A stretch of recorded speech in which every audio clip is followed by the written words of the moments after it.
Bueno, vamos a empezar con lo que es anatomía del páncreas y pues vamos a tener que el páncreas es una glándula mixta y va a estar relacionado estrechamente con el duodeno, como podemos ver aquí en la imagen, ya que este va a enmarcar la cabeza del páncreas y en general todo su extremo derecho. También va a estar relacionado con el conducto colédoco y la porción izquierda del páncreas se va a ir afinando progresivamente conforme avanza hacia el vaso, que va a ser pues esta parte de aquí. Vamos a tener también que es un órgano profundo que va a estar adosado a la pared posterior del abdomen y va a tener una ubicación prevertebral. Va a ser retrogástrico y se va a relacionar por delante con las regiones supracólicas e infracólicas del abdomen. También si marcamos una línea media en una persona, vamos a tener que un tercio del páncreas va a quedar a la derecha y dos tercios a la izquierda. Es decir, si aquí viéramos a la persona, su línea media estaría aproximadamente aquí. Vamos a tener también que la cabeza se va a curvar y va a formar un gancho que vamos a conocer como proceso unciforme, que va a ser esto que está pintado de rosa. Y la cabeza ya como tal va a ser este pedacito azul. Vamos a tener que pasa más o menos profundamente por detrás de los vasos mesentéricos superiores y va a seguir el borde superior de las porciones horizontal y ascendente del duodeno. En la cara anterior del proceso unciforme va a estar excavada en forma de canal y aquí va a pasar la vena mesentérica superior. Después tenemos el cuello, que va a ser esta parte verde de aquí, que también se le puede conocer como istmo del páncreas. Va a ser una porción un tanto estrecha y va a medir aproximadamente 2 centímetros de longitud. Vamos a tener que está limitado hacia arriba por la porción superior del duodeno y en este borde superior el cuello pancreático va a presentar dos tubérculos. Uno anterior, que va a estar ubicado por debajo del duodeno, y el otro posterior, que va a ser un tubérculo mental. Vamos a tener también que el límite inferior está dado por la escotadura pancreática, donde encontramos el que pasan los vasos mesentéricos superiores también. Vamos a tener después el cuerpo, que es esta parte de aquí naranjita, que va a dirigirse hacia la izquierda y hacia arriba, y por atrás va a ser cóncavo. Si hiciéramos un corte sagital para mediano, vamos a encontrar que tiene la forma de un prisma con tres caras, las cuales son antero superior, posterior y antero inferior, y también va a contar con tres bordes, que son el superior, el anterior y el inferior. Y por último tenemos a la cola del páncreas, que es lo que está pintado en amarillo, y pues va a ser la extremidad izquierda y va a prolongar el cuerpo y se va a ir afinando conforme va avanzando hasta al final formar una lámina que va hacia adelante y se dirige hacia el hilio del vaso. Y bueno, ahora sí ya vamos a empezar como tal con el tema de cáncer de páncreas. Y bueno, iniciaremos con la epidemiología y tenemos que el cáncer de páncreas va a ser la causa más frecuente de obstrucción biliar extrahepática en personas de más de 50 años y va a constituir, en cuanto a causa de diagnóstico de cáncer, va a ser la novena causa de cáncer en hombres y la décima en mujeres. Sin embargo, ya en general va a ser la cuarta causa de muerte por cáncer, lo que nos da ya datos sobre su agresividad. También tenemos que el cáncer de páncreas, perdón, va a ser el más letal y únicamente un 5% de los pacientes que lo padecen van a sobrevivir más de 5 años después de ser diagnosticados y aproximadamente el 75% no va a superar el año tras el diagnóstico. Vamos a tener que de aproximadamente 1,000 personas que sean diagnosticadas, 985 personas de ellas van a morir debido a que el diagnóstico suele ser bastante tardío, además de que los síntomas no son específicos, por lo que al momento de hacer el diagnóstico, entre un 80 y el 85%, pues los pacientes van a recibir un diagnóstico ya en fases avanzadas. Vamos a tener que, como ya mencionaba, al momento del diagnóstico, pues ya va a ser un cáncer inoperable y ya va a tener metástasis. Entonces, pues esto nos va a reflejar que pues es un cáncer bastante agresivo, por lo tanto hay una tasa de supervivencia bastante baja. Y vamos a tener también que cuando se detecta el tumor en una etapa inicial, se puede lograr una ablación quirúrgica completa y la cifra de supervivencia de los 5 años puede llegar incluso a un 24%. Va a ser raro que se diagnostiquen personas menores de 40 años y la edad media del diagnóstico va a ser a los 71 años. En caso de que encontremos este diagnóstico en personas menores de 40 años, tendremos que indagar más y buscar alguna asociación con alguna alteración genética que pueda tener, por lo que puede estar padeciendo este cáncer. Y vamos a tener que el más común, pues va a ser el adenocarcinoma en un 85% aproximadamente. Después vamos a tener carcinoma de células gigantes, de células acinares y el adenoescamoso. Y pues igual, la incidencia va a aumentar conforme la edad vaya aumentando, va a ser ligeramente predominante en el sexo masculino y también va a ser más frecuente en pacientes de raza negra. Y va a haber una variación de prevalencia en diferentes regiones del mundo. Va a tener una mayor prevalencia en lo que es Europa Occidental, países escandinavos, Estados Unidos y Nueva Zelanda. Para su clasificación, pues vamos a tomar en cuenta, como en los demás cánceres, la clasificación TNM, en donde vamos a tener que se va a iniciar con un tumor primario no valorable, alguna T0 no evidencia de tumor primario, después TIS, carcinoma in situ, y así vamos a ir avanzando a T1, tumor limitado al páncreas, que va a ser menor de 2 centímetros, en T2 ya se va a encontrar únicamente en páncreas, pero el tumor ya va a rebasar los 2 centímetros, y en T3 ya se va a ir extendiendo más allá del páncreas, pero no va a afectar otras estructuras como puede ser el tronco celíaco o la arteria mesentérica superior. Y en T4 ahora sí ya va a envolver al tronco celíaco o a la arteria mesentérica superior, por lo tanto se va a considerar ya un tumor irresecable debido pues a estas estructuras. En N pues vamos a ver la NX, que va a ser adenopatías regionales no valorables, N0, que no hay metástasis ganglionares regionales, y N1, pues ya va a existir una metástasis ganglionar a nivel regional.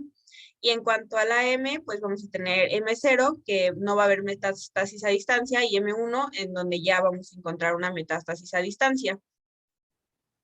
Aquí en esta imagen podemos ver más gráfico lo que va a ser T. Aquí, como vemos en T1, va a ser un tumor menor a 2 centímetros que se va a encontrar únicamente en páncreas. En T2 va a seguir dentro del páncreas, pero ya va a ser mayor a 2 centímetros. En T3 ya se va a ir extendiendo, sin embargo, no va a llegar a los vasos. Y en T4 ya va a cubrir uno o más vasos de los que ya mencionábamos. Y por último, vamos a clasificarlo en estadios y vamos a empezar desde el 0, el 1, 2, 3 y 4. En el 1 lo vamos a subdividir en 1A, 1B y en el 2 también 2A y 2B. Y pues aquí tenemos las características que va a tener cada estadio. Y vamos a tener que las lesiones resecables, es decir, las que vamos a poder dar tratamiento quirúrgico, van a ser las que se encuentren dentro del estadio 1 y 2. Y por otro lado, en el estadio 3, pues ya vamos a encontrar que van a ser tumores localmente avanzados, por lo tanto, pues ya no hay como tal una sugerencia de cirugía. Y por último, en el estadio 4, pues ya va a haber metástasis, entonces lo que más se va a procurar, si se llega a hacer una cirugía, va a ser más que nada paliativa y no tanto como método de tratamiento. Ahora hablando de los factores de riesgo, tenemos que la edad entre 65 a 74 años va a ser uno de los principales factores de riesgo para el desarrollo de cáncer de páncreas, siendo la media de edad de 70 años, perdón. Y ya como lo mencionó mi compañera, la incidencia y la mortalidad del cáncer pancreático van a ser mayores en hombres y en personas de raza negra. En cuanto a toxicomanías, el mayor factor de riesgo para desarrollar este tipo de cáncer va a ser el tabaquismo, que va a estar relacionado con aproximadamente el 30% de los casos. También la ingestión elevada de grasa o carne van a ser factores de riesgo, al igual que el consumo de bebidas gaseosas azucaradas. Los factores hereditarios y genéticos van a explicar entre el 10 al 16% de todos estos cánceres. Y en esta tablita podemos ver algunas de las mutaciones en la línea germinal que van a ser los principales factores de riesgo para desarrollar este cáncer. Esta tablita tenemos 3 columnas, que una nos habla sobre la mutación en la línea germinal, el síndrome de cáncer familiar que puede provocar y el aumento calculado de riesgo que este puede provocar. Esa tablita la pueden revisar un poquito más adelante, con más calma. Lo único que vamos a rescatar para fines de esta exposición es que los más frecuentes van a ser explicados por BRCA2, que se va a presentar como un cáncer mamario o ovárico familiar y va a aumentar el riesgo entre 3.5 a 10 veces. Y el ATM, que se va a manifestar como ataxia o telangiectasia, que el aumento aún no se corrobora, pero pues se ha visto que es de las mutaciones que más se presentan. Y finalmente el CDKN2A, este va a ser muy raro, sin embargo lo resaltamos debido a que va a tener de mayor riesgo de mortalidad. Este va a provocar el melanoma familiar y va a aumentar de entre 13 hasta 38 veces el riesgo. También tenemos que las pancreatitis, ya sean crónicas, no familiares o debidas a fibrosis quística, van a aumentar de entre 2.3 a 16.5 veces el riesgo de padecer el cáncer. Y también diabetes mellitus y la obesidad. En cuanto a la diabetes, tenemos que aún no se sabe con certeza si se trata de una relación causal o si la diabetes en sí es el resultado del cáncer. Ahora vamos a pasar con la fisiopatogenia. De forma general, sabemos que el cáncer se va a caracterizar por ser una enfermedad multifactorial que va a implicar tanto un descontrol en el crecimiento y la proliferación celular, como la transformación maligna, y eso va a ser debido a alteraciones genéticas o epigenéticas, y también van a influir los factores ambientales. Hablando específicamente del cáncer pancreático, tenemos que va a haber ciertos, 3 grupos de genes implicados, que uno va a ser el oncogen, el principal o el más frecuente que podemos observar en aproximadamente 90% de los casos, va a ser el KRAS. Este va a ser un mediador de señales que regulan el factor de crecimiento, y pues este se ha encontrado en tumores no invasivos como lo que son las neoplasias intraductal papilar, la neoplasia intraepitelial pancreática y también las neoplasias quísticas mucinosas invasivas. El siguiente grupo van a ser los genes supresores, que vamos a tener el P53, el P16, el CDKN2A y el SMAD4. Su función normal es inducir la detención en ciclo celular, es decir, va a permitir que las células reparen su ADN antes de la síntesis o su mitosis, o van a inducir a la apoptosis. El tercer grupo implicado van a ser los genes de reparación de DNA.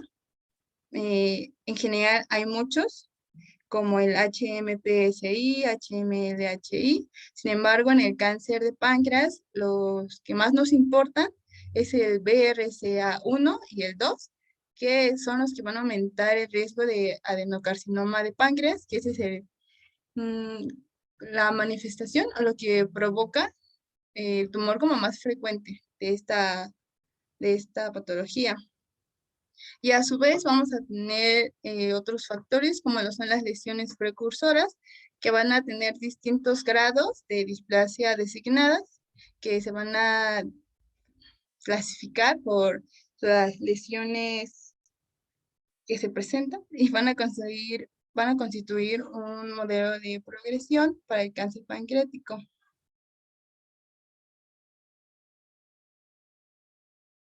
Bueno, entonces tenemos que la patogénesis se va a constituir en la mutación somática de KRAS, que va a ser principalmente en el codón 12, siendo las más comunes los cambios de glicina a valina y van a cambiar glicina por aspartato. En cuanto a las lesiones histológicas que pueden presentar, van a ser con células columnares altas, con abundante mucina. En cuanto al 1A y en cuanto al 1B, van a tener las mismas lesiones, pero con un aspecto papilar.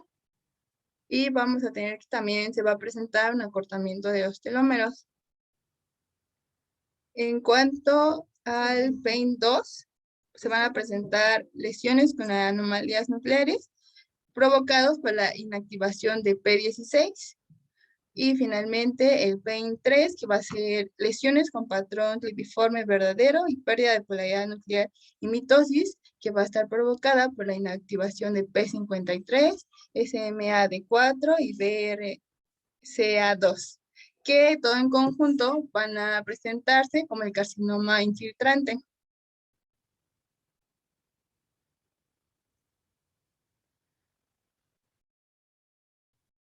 Ahora pasando a las manifestaciones clínicas. Ay, espérenme tantito. Listo. Cuanto a las manifestaciones clínicas, tenemos que de forma general se va a considerar la triada sintomática clásica como un dolor abdominal, la pérdida de peso y la ictericia. Sin embargo, estos síntomas o los asociados a ellos van a ser variables y generalmente van a depender del sitio, del tamaño del tumor y también del estadio de la enfermedad. También es importante mencionar que con la presencia de otros síntomas acompañantes o ya en la triada clásica se considera que el cáncer de páncreas ya lleva más de una década de desarrollo o si no, pues ya lleva tiempo. También algunos autores dicen que la presencia de diabetes mellitus de reciente comienzo va a ser una de las principales manifestaciones tempranas que debemos de considerar, que nos van a poder orientar a un diagnóstico precoz. Sin embargo, solo aproximadamente 10% de los pacientes lo llegan a presentar, al igual que un episodio de pancreatitis aguda. Ya hablando de las otras manifestaciones clínicas que son relacionadas a la presencia o a la estadia del cáncer, tenemos que cuando el tumor se localiza en el cuerpo y o en la cola del páncreas, va a haber pérdida de peso y dolor abdominal. Los tumores que van a estar localizados en la cabeza del páncreas van a debutar con pérdida de peso, ictericia obstructiva y también la presencia de secreciones lipídicas en las heces, que es el término esteatorrea. También es posible que haya prurito cuando la bilirrubina va a llegar aproximadamente a unos valores de 6 a 8 miligramos sobre 100 mililitros. Y retomando un poco sobre el dolor abdominal, tenemos que va a ser un síntoma tardío que se va a presentar aproximadamente en el 80-85% de los pacientes con una edad avanzada o localmente avanzada. Y este dolor va a ser de tipo sordo. Normalmente se localiza en el hemiabdomen superior o epigastrio y este se va a irradiar hacia la espalda. Normalmente va a aumentar con la ingesta de alimentos y va a disminuir en posición fetal.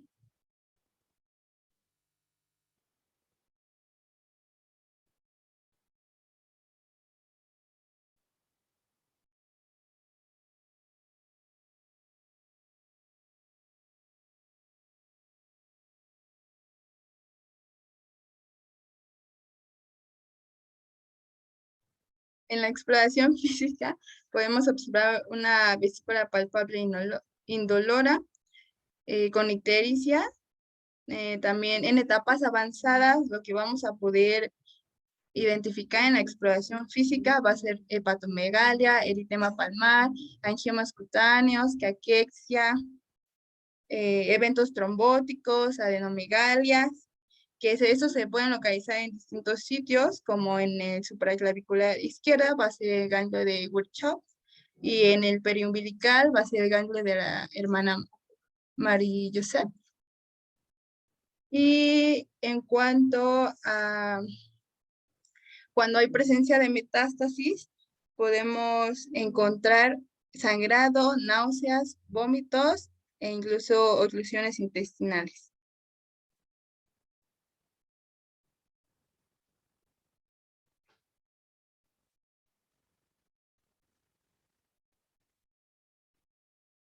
Bueno, ahora continuando con el diagnóstico, pues vamos a tener que primero debemos de conocer las vías de diseminación y estas se van a dar por extensión directa, por vía linfática, por vía hematógena y por propagación transcelómica. Vamos a tener que la extensión directa se va a observar en un 60-70% de los pacientes y esto pues nos explica la invasión que se da hacia el duodeno, hacia el estómago y hacia el colon transverso. Vamos a tener también que al principio la diseminación linfática va a tener, bueno, va a ir hacia los ganglios pancreáticos superiores, que son estos de aquí, y hacia los pancreatoduodenales, que son los de aquí. Y conforme se vaya extendiendo el cáncer, pues va a ir, pues igual se va a ir extendiendo hacia otros nódulos. También vamos a tener la diseminación hematógena, lo cual nos va a dar como resultado la afectación hepática y se va a encontrar en un 70% de los casos. Vamos a tener también que el peridoneo va a ser el segundo sitio más común de invasión extranodal, esto después del hígado. Ahora sí, para el diagnóstico, pues vamos a tener primero los marcadores tumorales, que como ya sabemos son sustancias que van a ser producidas por las células cancerígenas, o bien también pueden ser producidas por las células del cuerpo en un estado pues sano. Y esto pues va a ser en respuesta a la presencia de un cáncer o de ciertas situaciones o enfermedades. La mayoría de los marcadores tumorales pues van a ser producidos tanto por células normales como por células tumorales. Sin embargo, pues estos se van a ver aumentados cuando existan las células tumorales. Vamos a tener que el más importante va a ser el antígeno carbohidrato 19,9, o también conocido como antígeno cializado de Lewis, que va a ser el estándar de oro para, como marcador tumoral para cáncer de páncreas. Dentro de esos marcadores tumorales vamos a tener también a los denominados oncofetales, como puede ser el carcinoma embrionario, o bien ¿cómo se llama? El antígeno pancreático oncofetal. Vamos a tener que el marcador tumoral sea 19,9, también puede salir positivo en algunas otras enfermedades que no sean malignas, por lo tanto no se va a pues utilizar como para dar un diagnóstico 100%, sino también para descartar y para complementar el diagnóstico. Vamos a tener también el ultrasonido. Este pues nos va a permitir visualizar el páncreas y pues nos va, junto con la TAC, va a ser la primera exploración que se le va a solicitar a algún paciente que se tenga sospecha. Y pues igual, continuando con la TAC, pues va a presentar limitaciones similares a la ecografía, ya que pues puede que no se alcance a visibilizar alguna estructura. Y también, bueno, aquí sí nos va a ayudar a hacer una biopsia dirigida y pues de aquí dar igual un diagnóstico. También podemos utilizar una arteriografía del tronco celíaco en donde se va a inyectar un medio de contraste y esto nos va a ayudar a identificar si ya hay alguna extensión hacia los vasos o si ya hay alguna afectación en los vasos debido al cáncer. También tenemos la colangiografía transparieto-hepática.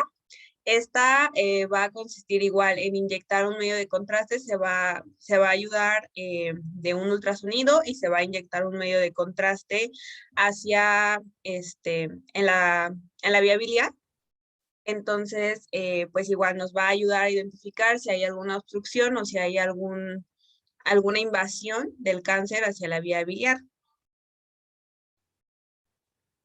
Y por último vamos a tener la CEPRE, que va a hacer igual, aquí también se va a inyectar, más bien se va a aplicar un medio de contraste por medio de una endoscopía y esto también nos va a ayudar a visibilizar la vía biliar y pues a identificar si hay alguna alteración o alguna invasión.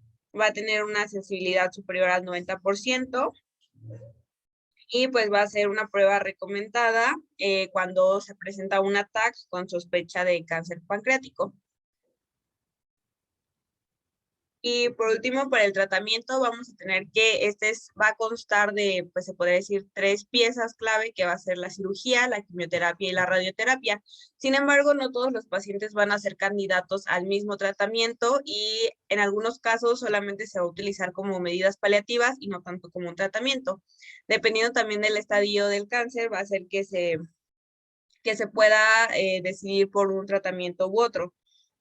Vamos a tener que los tumores resecables van a ser cerca del 15 al 20% del total de los tumores. Y pues el tratamiento ideal va a ser la resección, seguido o más bien asociado a quimioterapia y radioterapia, que puede ser posoperatoria o preoperatoria. Vamos a tener también que, pues como ya mencionaba, la mayoría de los pacientes son diagnosticados ya en una etapa avanzada, por lo tanto solamente se darán tratamientos paliativos con quimioterapia y radioterapia, así como medidas de soporte y el control de los síntomas que puedan presentar.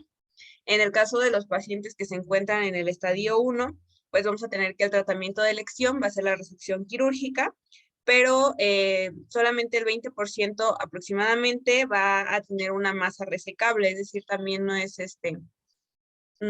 a veces no puede ser como lo indicado debido a la extensión o a las características de la masa.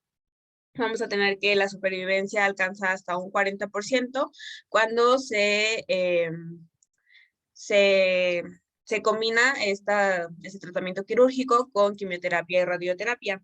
En caso del estadio 2, pues la mayoría van a ser irresecables. Sin embargo, en algunos casos sí se va a llegar a realizar alguna resección, pero pues la resección va a ser para aliviar la obstrucción biliar o gástrica en caso de que esté presente, y también para aliviar el dolor mediante un bloqueo quirúrgico del plexo celíaco.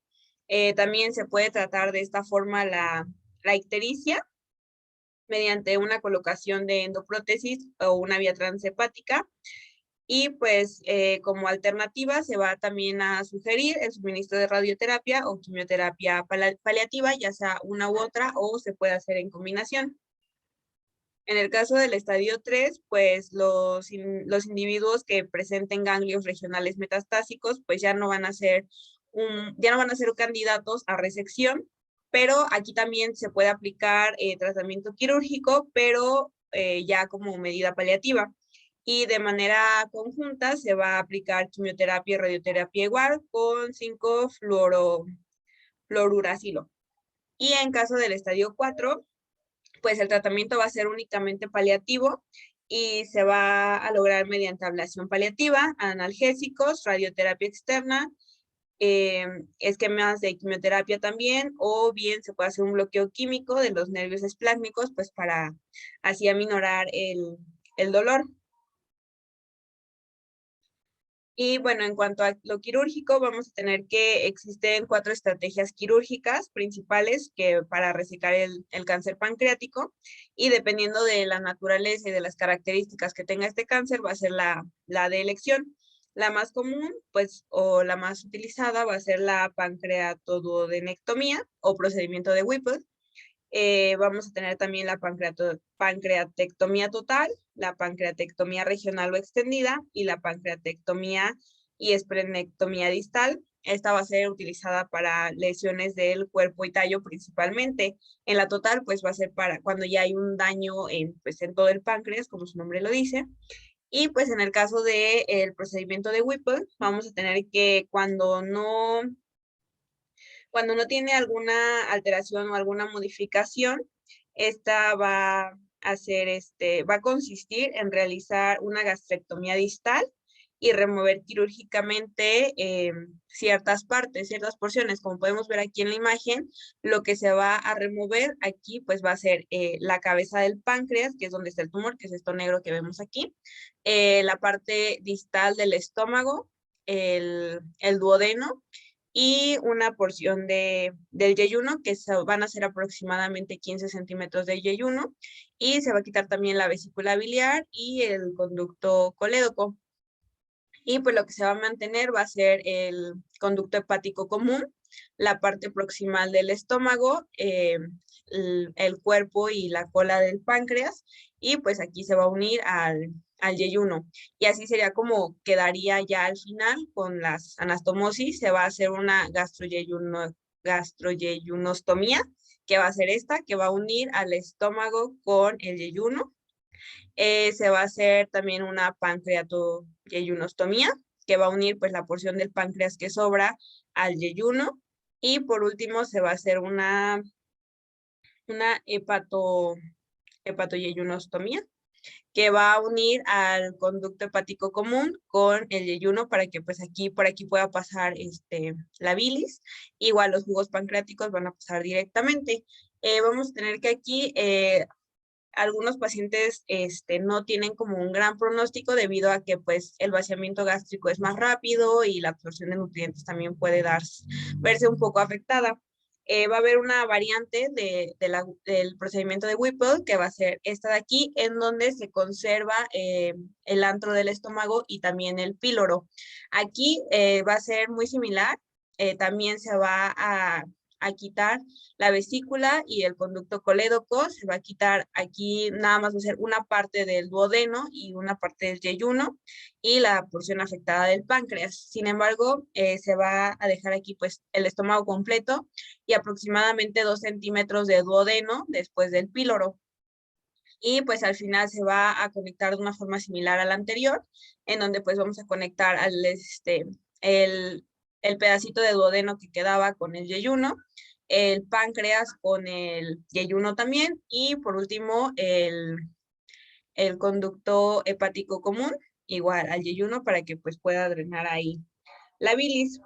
Y este procedimiento con preservación del antro y del píloro pues va a limitar un poco más las secuelas que podría dejar hacer un procedimiento de Whipple tradicional, debido a que pues va a tener un mejor estado nutricional el paciente. Sin embargo, aquí se debe tener cuidado y se debe de resecar muy bien los ganglios linfáticos que estén cercanos al tumor y al píloro, para que pues se pueda considerar un procedimiento exitoso y que pues no dejemos algún ganglio afectado que pueda pues seguir con la enfermedad.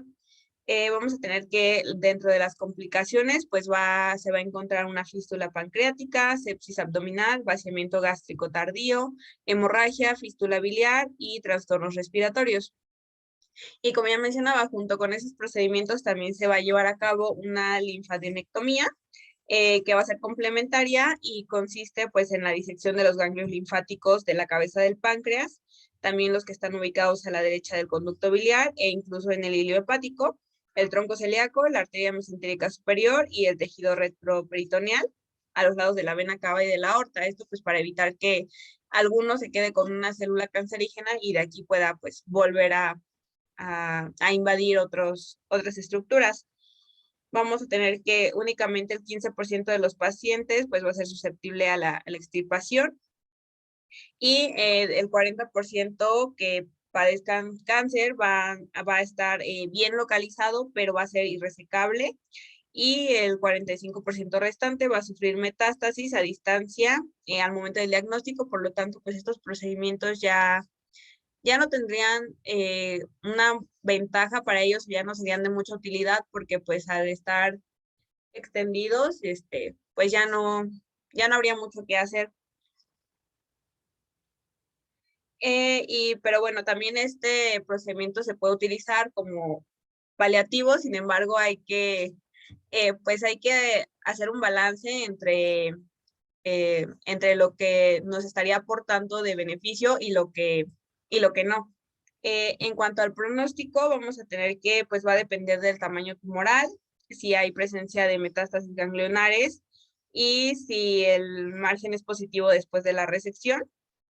Pues van a ser factores independientes que pues van a ayudar al pronóstico. En caso de que los tumores sean menores de 3 centímetros, la supervivencia de 5 años va a ser aproximadamente de un 28%, mientras que los tumores que tengan un mayor tamaño van a alcanzar apenas un 15%. Y en el caso de la supervivencia, 36 meses para aquellos pacientes que ya tengan ganglios, que más bien que tengan ganglios negativos, va a ser de 25 a 30%.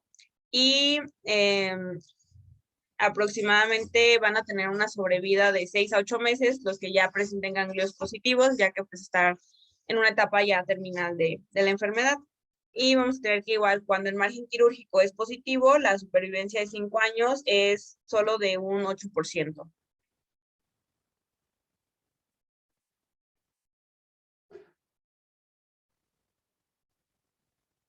Bueno, ahora vamos a comenzar a hablar de lo que es el cáncer de la ampolla de Vater. Primero vamos a comenzar con la anatomía. Es importante saber diferenciar entre lo que sería la papila de Vater y la ampolla de Vater porque anatómicamente, pues, bueno, en cuestión de su definición es muy diferente. La papila de Vater, espérame tantito.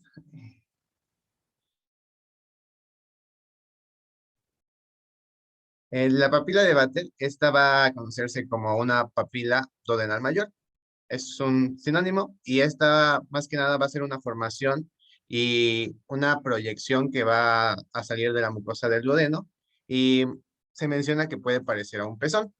Y en cuestión de la ampolla, esta va a ser formada por la unión del conducto pancreático con el conducto colédoco. Bueno, a lo largo de la historia hay varias personas que han descrito o han ilustrado lo que es la ampolla de Vater, pero la persona que la describió y a la cual se le atribuye el nombre fue a Abraham Vater en 1720. También es importante que, bueno, mencionarles que desde una vista de la superficie de la mucosa del duodeno se puede observar lo que es la papila, y es lo que les mencionaba que puede parecer un pezón, en donde se van a encontrar pliegues mucosos longitudinales y también pliegues mucosos transversos. Se menciona que tienen como forma de T, por, sí, ¿no? Más o menos parece una T. Y bueno, igual vamos a tener una clasificación que es la de Michaels, que él lo que hizo fue como una recopilación de estudios en donde logró identificar diversas malformaciones anatómicas que se podían presentar en la ámpula de Vater. Tenemos que puede ser el tipo 1, en donde, bueno, que es el A, que en donde el conducto pancreático se va a abrir al conducto biliar común, que va a tener una distancia variable a la abertura hacia la papila duodenal mayor, y esta va a ser la más frecuente. Tenemos el tipo 2, que es cuando los conductos pancreáticos y biliar se van a abrir cerca el uno del otro, pero van a estar por separado, y pues van a unirse ya en lo que sería la papila duodenal. Y el tipo 3, que es cuando los conductos pancreáticos y biliar se abren hacia el duodeno, pero se van a encontrar separados.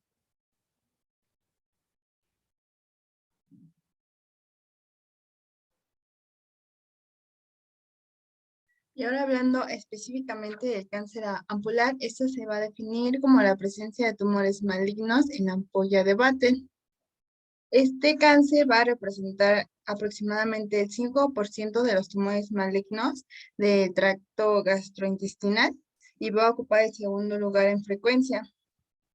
Como el cáncer de páncreas, este va a ser más frecuente en el sexo masculino y la edad promedio de los pacientes en el momento del diagnóstico, en el momento de presentar las manifestaciones clínicas, va a ser de mayor o igual a 65 años de edad.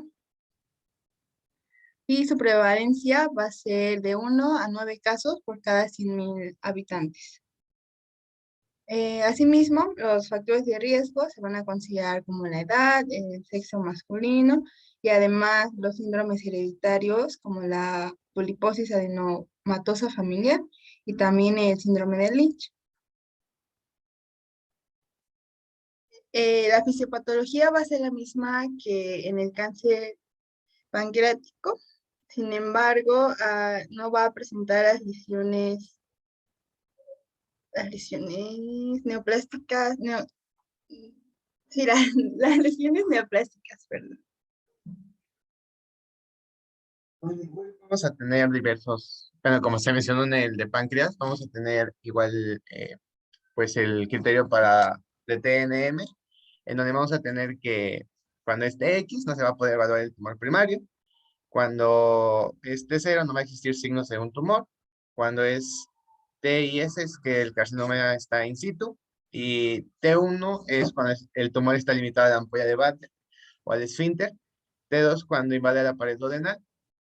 T3 cuando ya invade el páncreas y tiene una extensión menor a 2 centímetros. T4 cuando ya tiene una extensión mayor de 2 centímetros. En cuestión de la N, cuando es NX no se van a poder evaluar los ganglios regionales. Si es N0 no se va a demostrar una metástasis ganglionar. Y si es 1, se va a encontrar una metástasis en ganglios linfáticos regionales. Y en la M, cuando es MX, va a ser una metástasis a distancia no evaluable.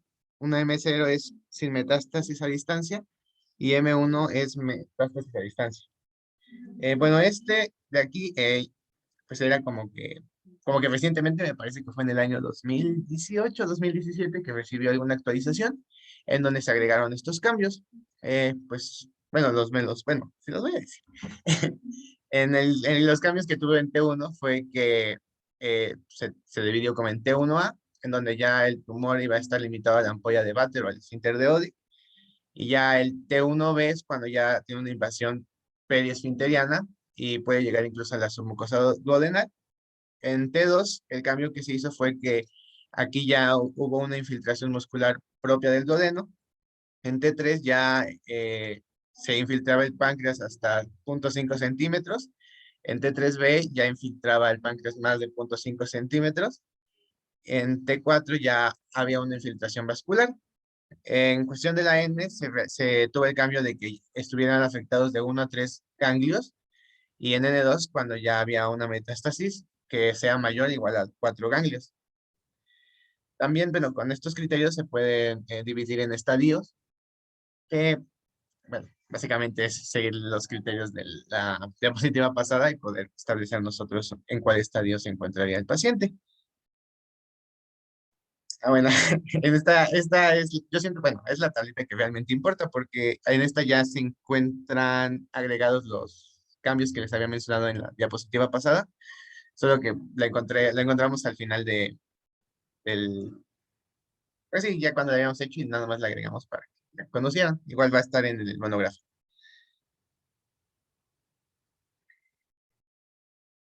También hay otra clasificación que es la clasificación de Martin, en donde nos lo va igual a dividir por estadios. Y este nos lo va a dividir de 1 a 4 estadios, en donde el estadio 1 se va a encontrar un tumor limitado al epitelio y que no va a estar afectando el esfínter de Oddi. En el estadio 2, el tumor va a estar en la submucosa duodenal, no va a estar afectando la musculatura y también va a haber una posible afectación del esfínter de Oddi. En el estadio 3, el tumor no va a involucrar la musculatura del duodeno. Y en el estadio 4, el tumor va a involucrar un área periduodenal o del páncreas y también va a estar afectando algunos ganglios.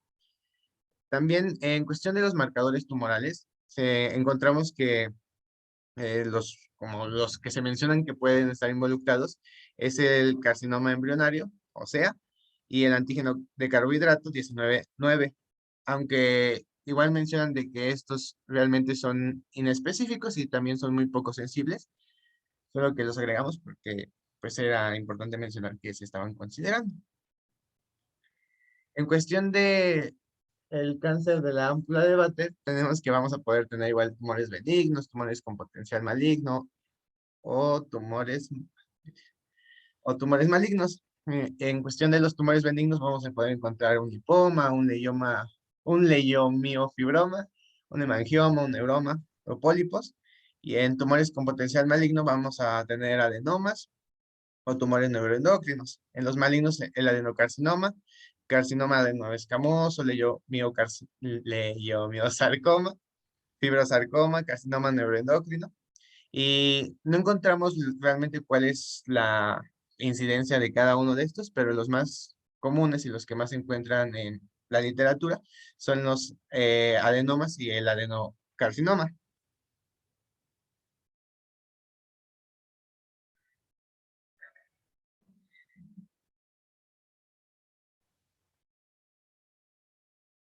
En cuanto a las manifestaciones clínicas, tenemos que se va a repetir la triada clásica, que se presentó en el cáncer pancreático, lo que son el dolor abdominal, la pérdida de peso y la ictericia, y se van a agregar las heces alcohólicas o color arcilla, la fiebre, las náuseas y los vómitos.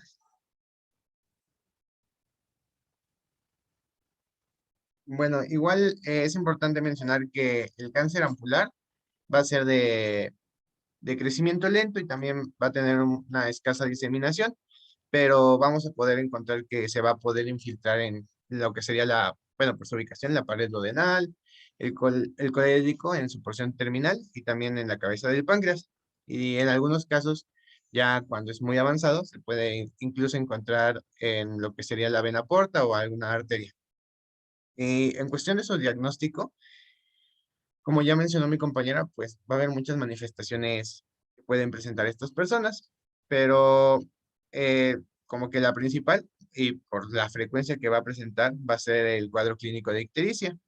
También, pues ya después de esto sería el dolor abdominal, y lo que vamos a encontrar alterados en los laboratorios va a ser que vamos a encontrar una hiperbilirubinemia que va a estar asociada a la bilirrubina directa.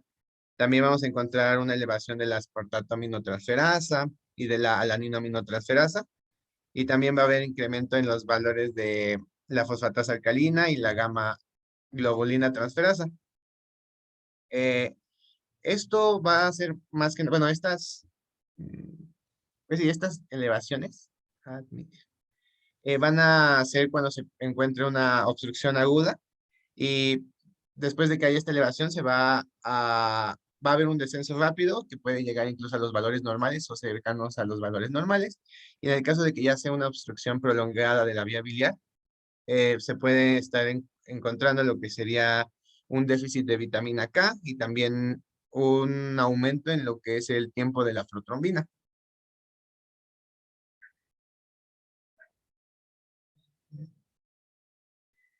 También, bueno, como ya otros estudios que podemos emplear, va a ser el de la ecografía abdominal, que esta se va pues, a realizar y lo que nos va a estar demostrando va a ser una dilatación extrahepática de la vía biliar. También nos puede mostrar una dilatación del conducto de Wilson, que puede presentar litiasis o no, y también nos puede estar evidenciando el lugar de la obstrucción. Va a tener pues una ventaja de que va a tener una gran disponibilidad, no va a involucrar lo que es la irradiación y también va a tener un bajo costo. También tenemos lo que sería la tomografía computarizada, que esta nos va a ayudar principalmente a detectar tumores que tengan un tamaño que va a ser mayor de 2 centímetros. Y tenemos lo que sería la colangiopancreatografía retrógrada endoscópica, que es el CEPRE, que nos va a ayudar para la elección de los ampulomas que sean de un pequeño tamaño. En este caso serían de menos de 2 centímetros. También nos va a ayudar incluso a obtener muestras para un estudio histológico y también nos puede indicar qué tan extenso está la invasión del cáncer. Y este estudio en concreto va a tener una sensibilidad de 69% y pues o sea, la sensibilidad pues, va a ser de la malignidad. Y en cuestión del aspecto endoscópico, pues, lo que se puede observar es que nos va a permitir poder diferenciar entre un tumor benigno y también un tumor maligno, con los signos que sería de induración, ulceración y de friabilidad. Y, bueno, en cuestión del tratamiento, vamos a tener que pues en concreto los tumores de la papila de Vater, van a básicamente a seguir tres diferentes tratamientos, que puede ser la duodenopancreatectomía cefálica, la ampulectomía quirúrgica y la papilectomía endoscópica. Eh, Todas estas técnicas, bueno, como está en el diagramita, va a depender mucho pues, del paciente, ya que se mencionaba que aún había una cierta controversia por la elección de algún tratamiento, pero como les mencioné, se debe de individualizar y se debe de checar pues qué tan conveniente es para el paciente y valorar riesgos quirúrgicos. Ok. Bueno, en concreto de los 3 estudios que les estaba mencionando, vamos a tener el primero que va a ser la duodenopancreatectomía cefálica, que esta va a ser un tratamiento de elección, principalmente para las neoplasias que son invasivas de la papila y también con tumores que estén creciendo dentro de los conductos, por lo que no va a ser tal cual indicada para pacientes que tengan tumores benignos. Y pues su principal ventaja es de que este va a tener una menor tasa de recurrencias, además de que va a tener una morbilidad, como se menciona en la tablita, del 25 al 65% y también una mortalidad del 19.9%. En cuestión de la ampulectomía quirúrgica, esta nos va a presentar lo que sería una recurrencia del 25.8% y una morbilidad del 27.5%. En cuestión de lo que ya es la papilectomía endoscópica, o como se puede nombrar ampulectomía, esta pues básicamente se va a estar como limitada a personas o, sí, personal que sea capacitado para las endoscopias y esta solo nos va a permitir realizarse cuando el tumor solo se encuentra asociado a la mucosa o a la submucosa y pues por lo mismo igual va a tener pues mayor probabilidades de que no se logre retirar por completo. En cuestión del pronóstico, el pronóstico va a estar relacionado principalmente, sí, relacionado, y va a depender de la invasión linfática del cáncer, también si ya hay un compromiso del esfínter de Oddi, o qué tan grande sea el tumor y si este ya realizó metástasis. En cuestión, bueno, decir, es pronóstica, se realizó un estudio que involucraba o que estudiaba 5 años después de que se realizara alguna intervención quirúrgica y se encontró que pues como que la esperanza de vida solo era del 50% y ya si tuviéramos que ser como más específicos, dependiendo el estadio de cada persona, se tenía que, si se encontraba del estadio 1 o del 2 tenía un tiempo como ya de vida de 55 meses, un estadio 3 de 26 meses y un estadio 4 de 21 meses. Prácticamente, bueno, igual la doctora nos mencionó que cuando se evidencian ya las manifestaciones clínicas en estos pacientes, básicamente es porque ya el cáncer está muy avanzado y realmente pues todos los pacientes terminan muriendo. Entonces, por eso es importante saber que pues igual el tiempo va a depender del estadio. Y eso sería todo. ¿Tienen alguna duda?